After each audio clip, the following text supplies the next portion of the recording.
నమస్కారం.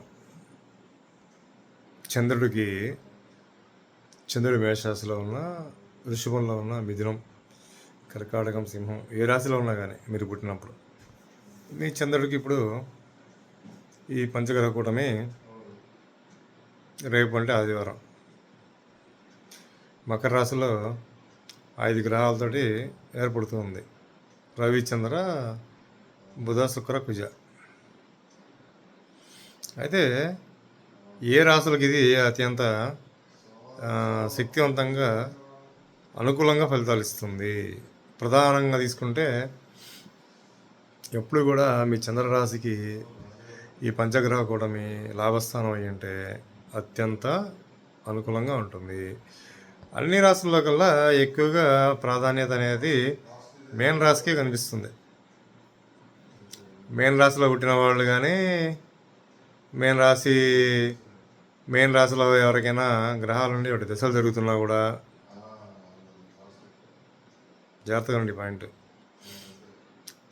మీన లగ్నంలో పుట్టినా కూడా ఈ మీన లగ్న జాతకులకు కానీ మీన రాశిలో గ్రహాలు ఉండి ఒకటి దశలు జరుగుతూ ఉన్నా, లేదంటే మీన రాశిలో చంద్రుడు ఉన్నా కానీ ఇది వీళ్ళకి చాలా చాలా అనుకూలమైన కాలం. ఇది ప్రస్తుతం ఏంటంటే ఈ మేన రాశికి ఏళ్ళు నడిచిన జరుగుతుంది అని చెప్పుకుంటున్నాం. ఏళ్ళు నడిచిన జరుగుతున్నా కూడా భయపడాల్సిన పని లేదు. కాబట్టి మేన రాశి వాళ్ళకి, మీన లగ్న జాతకులకి, మీన రాశిలో గ్రహాలు ఉండేటి దిశలు కానీ జరుగుతూ ఉంటే, లేదా మేనలో చంద్రుడు ఉన్నా కూడా వీళ్ళకి దివ్యమైన కాలం ఇది. ఇలాగే చంద్రుడికి ఉపచయాలు మనం తీసుకునేది 3, 6, 10, 11. మరి పంచగ్రహ కూటమి మకర రాశి ఏ రాశి? 3వ రాశి అవుతుంది, వృశ్చిక రాశికి అవుతుంది.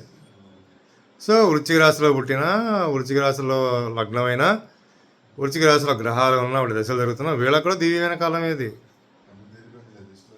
వృశ్చిక రాశిలో గ్రహాలు ఉన్న, వృశ్చిక లగ్నంలో పుట్టిన, వృశ్చిక రాశిలో చంద్రుడు ఉండగా పుట్టిన, లేదా వృశ్చికంలో గ్రహాలను వాటి దశలు జరుగుతూ ఉన్నా, దశలను ఉండి గ్రహాలను దశ జరగాలి.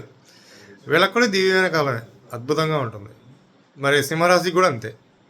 సింహరాశికి సింహ లగ్నంలో పుట్టిన, సింహరాశిలో పుట్టిన, సింహంలో గ్రహాలని వాడి దశలు జరుగుతున్నా కూడా వీళ్ళకి కూడా దివ్యమైన కాలం ఇది.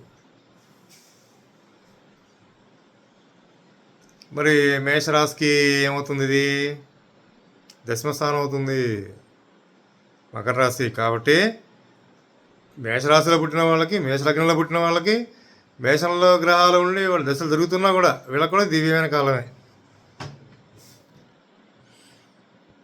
ఈ విధంగా పంచగ్రహ కూటమి అద్భుతంగా ఫలితాలు ఇస్తుంది. ఏ రాశులకు ఇస్తుంది అధికంగా అంటే, మనం ఇది ఎలా చెప్పుకుంటామంటే, మేషరాశికి దశమస్థానం అయింది, మీన రాశికి లాభస్థానం అయింది, సింహరాశికి 6 అయింది, వృశ్చికానికి 3 అయింది. 3, 6, 10, 11. సింహరాశిలో గ్రహాలున్నా, సింహలగ్నంలో పుట్టిన, సింహరాశిలో గ్రహాలని వాడి దశలు జరుగుతూ ఉన్నా వీళ్ళకు కూడా దివ్యమైన కాలమే. సో ఇట్లాంటి పంచగ్రహ కూటమి ఈ 4 రాశులకి కూడా అత్యంత అద్భుతంగా ఫలితాలు ఇస్తుంది. మిగతా రాశులకు ఇస్తుంది అంటే ఇస్తుంది, మిగతా రాశులకు కూడా ఇస్తుంది, కాకపోతే ఇంత ఇవ్వదు. ఈ 4 రాశులు కూడా ఫస్ట్ క్లాస్ కేటగిరీలో ఉన్నాయి. ఇక ఈ ఈ మీన రాశి కానీ, మీన లగ్నం కానీ, మీనంలో గ్రహాలు ఉన్నా, మీనంలో గ్రహాలు దశలు జరుగుతూ ఉన్నా, అలాగే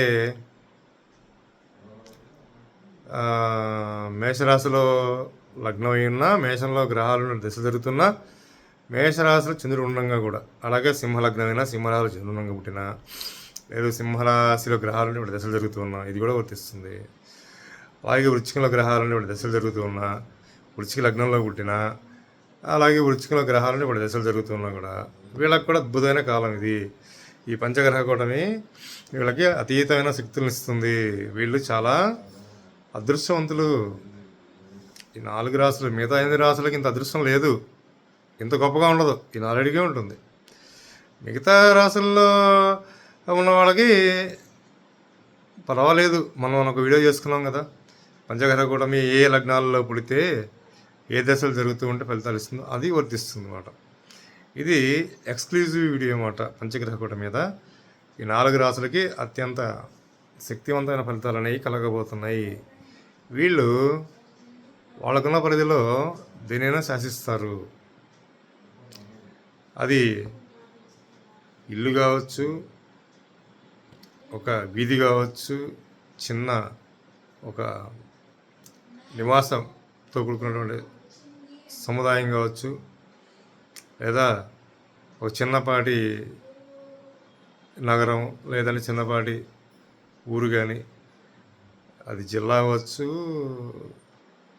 జిల్లాలో అవ్వచ్చు, రాష్ట్రం అవ్వచ్చు, దేశం అవ్వచ్చు, దేశాలు కూడా అవ్వచ్చు. దీని పరిధి అట్లా ఉంటుంది. ఈ విధంగా మీకు ఎవరికైనా ఈ 4 రాసుల్లో చంద్రుండంగా మీరు పుట్టినా, 4 లగ్నాల్లో పుట్టినా, ఈ 4 రాసుల్లో గ్రహాలండి వాళ్ళ దశలు జరుగుతూ ఉంటే నాకు కామెంట్ పెట్టండి. మీకు ఇది చాలా దివ్యమైన కాలము. అత్యంత అద్భుతంగా మీ జీవితంలో అన్నీ కూడా శుభ పరిణామాలే ఉన్నాయి. చాలా అదృష్టాన్ని పొందుతారు. అయితే ఇక్కడ కొంతమందికి కూడా డౌట్ రావచ్చు, ఈ మీనరాశిలో గ్రహాలు ఉన్నాయి, వాడి దశలు జరగాలి అంటే మహాదశలా అంతర్దశలా అని కూడా వస్తుంది. మహాదశ అయినా పర్లేదు, అంతర్దశ అయినా పర్వాలేదు మీనరాశిలో. అలాగే మేషంలో కూడా గ్రహాలు ఉన్నాయండి, మహాదశ కానీ వాడి అంతర్దశ కానీ జరుగుతూ ఉండాలి. సింహంలో గ్రహాలున్నా కూడా అంతే.